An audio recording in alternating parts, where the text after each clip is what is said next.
Donald Trump 47তম মার্কিন president হিসেবে শপথ গ্রহণ করলেন।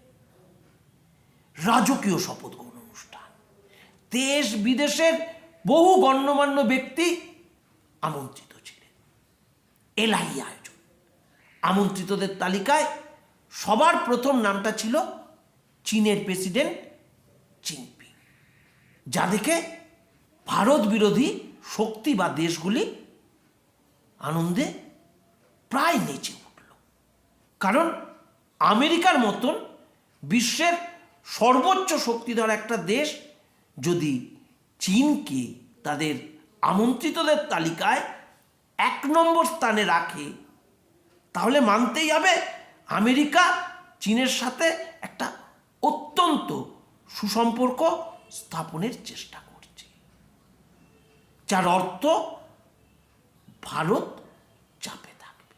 কারণ চীনের সাথে ভারতের সম্পর্ক আর যাই হোক মধুর কখনোই না। শপথ গ্রহণ অনুষ্ঠান শুরু হলো। আমরা দেখলাম ভারতের প্রতিনিধি, ভারতের বিদেশমন্ত্রী এস জয়শঙ্কর একদম প্রথম সারিতে প্রথম সিটটায় বসে আছে। ডোনাল্ড ট্রাম্প তাকে উদ্দেশ্য করে বললেনও থ্যাংক ইউ। মোটেই ভারত বিরোধী শক্তিগুলো বা দেশগুলি যারা জিনপিংকে আমন্ত্রিতদের তালিকায় সবার প্রথমে দেখে উৎফুল্ল হয়ে উঠেছিলেন, তাদের ক্ষেত্রে বা তাদের কাছে এটা সুখকর অনুভূতি হতে পারে না। এরপর আমরা দেখলাম শপথ গ্রহণ অনুষ্ঠান শেষ হলো, ট্রাম্প তার একগুচ্ছ নীতি ঘোষণা করলেন। তার মধ্যে একটা অবশ্যই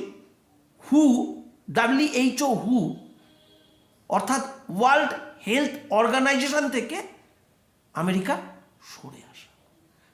কারণস্বরূপ তিনি কি বললেন?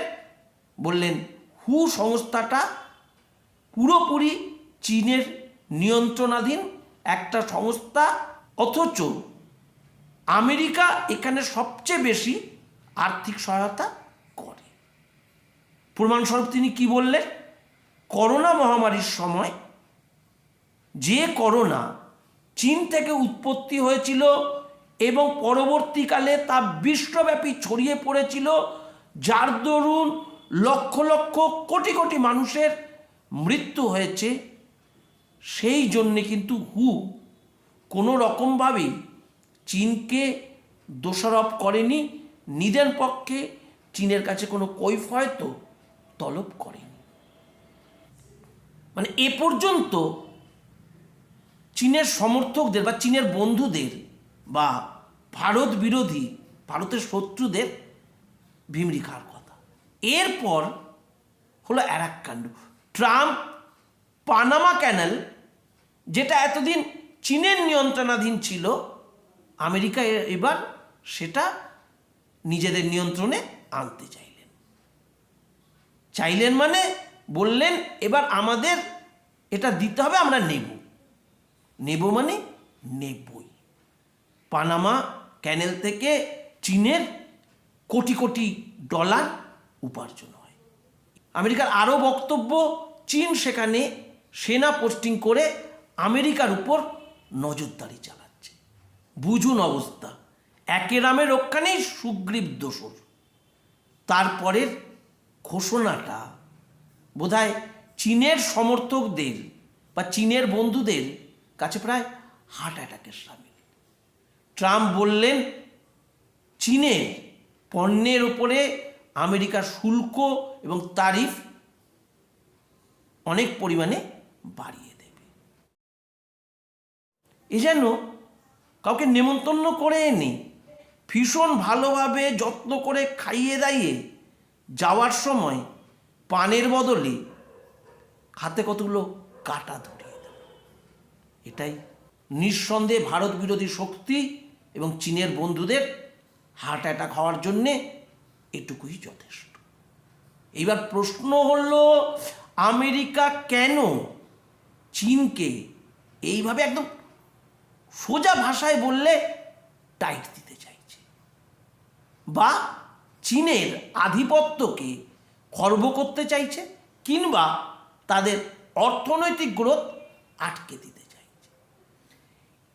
উত্তর পেতে একদম প্রথমে যেতে হবে, আজ কিন্তু চীনের এই যে অর্থনৈতিক উন্নতি তার কিন্তু মূলে পুরোটাই আমেরিকা। কারণ আমেরিকায় শ্রমের মূল্য অনেক বেশি। যে কাজ আমেরিকার একজন শ্রমিক করলে ঘন্টায় $20 চার্জ করবে, চীনের কোনো শ্রমিক সে কাজ সেখানে করলে হয়তো $5 বা $6 চার্জ করবে। কাজে আমেরিকা এই সুবিধাটা নেওয়ার জন্যে চীনকে দিয়ে প্রচুর কাজ করিয়েছে। শুধু কাজ নয়, তাদের প্রযুক্তি দিয়ে সাহায্য করেছে, তাদের মেশিনারি দিয়ে সাহায্য করেছে, এমনকি তাদের প্রচুর অর্থ অগ্রিম বাবদ দিয়েছে।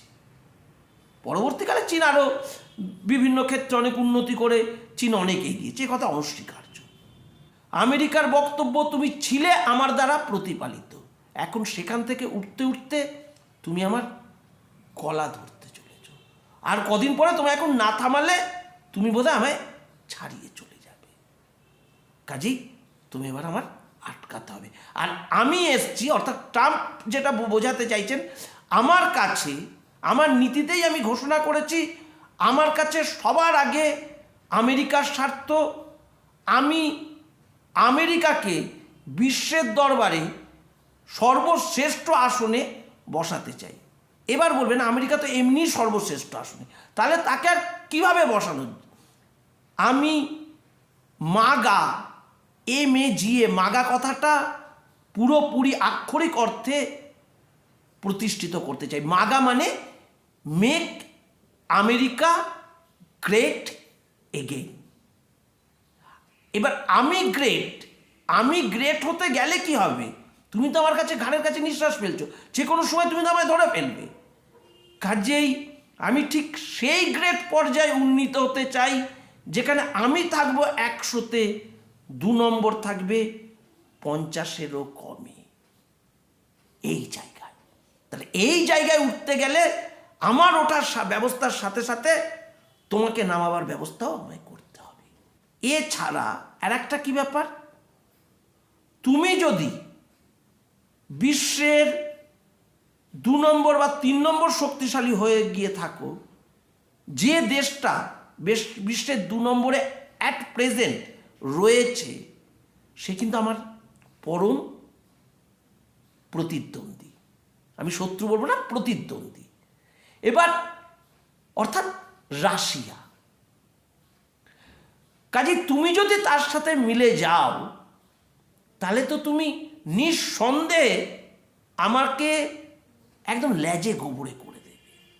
এছাড়াও যা শুনছি সেটা হলো তুমি উপমহাদেশে একদম সর্বোচ্চ শক্তিতে পরিণত হতে চাইছো, সেটাও তোমাকে হতে দেওয়া যাবে না। কাজেই তুমি নেমন্তন্ন করেছিলাম, একদম খুব ভদ্রভাবে এসে খাওয়ালাম, দাওয়ালাম, আপ্যায়ন করলাম, কিন্তু আমাকে সেরা থাকতে হবে। আমাকে ঠিক সেই জায়গায় থাকতে হবে যার নেমন্তন্ন পেলে তুমি বর্তে যাবে, ঠিক সেই জায়গায় আমার থাকতে হবে। Make America great again.